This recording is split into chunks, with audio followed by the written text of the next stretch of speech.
Votre agent Keller Williams vous offre l'estimation de votre bien immobilier d'une valeur de 200 € sur un simple appel téléphonique. Contactez-le tout de suite au 06 52 62 77 77.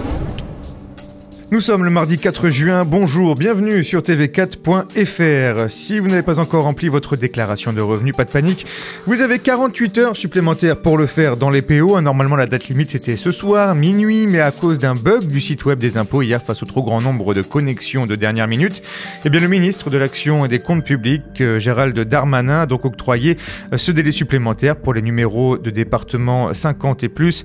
Vous avez désormais jusqu'à jeudi soir pour tout déclarer. Une opération antidrogue la semaine dernière à Perpignan, c'était il y a tout juste une semaine, le mardi 28 mai. La section de sécurisation et d'intervention du commissariat de Perpignan et la police municipale ont effectué 2 opérations ciblées au Champ de Mars et au HLM Bétriu.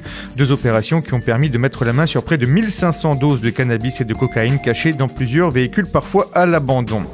Le train des primeurs refait parler de lui, la CGT tire la sonnette d'alarme. Selon le syndicat, le train des primeurs devrait cesser de rouler le 15 juillet prochain. Pourtant, en début d'année, l'annonce de l'arrêt de cette ligne entre Saint-Charles et Rungis à cause de la vétusté des wagons frigorifiques avait suscité un énorme tollé, car cela signifie 20 000 camions en plus par an sur les routes. Le gouvernement avait même pris le dossier en main il y a à peine 15 jours en assurant un sursis durant la haute saison et un groupe de travail pour essayer de le pérenniser d'ici la fin de l'année.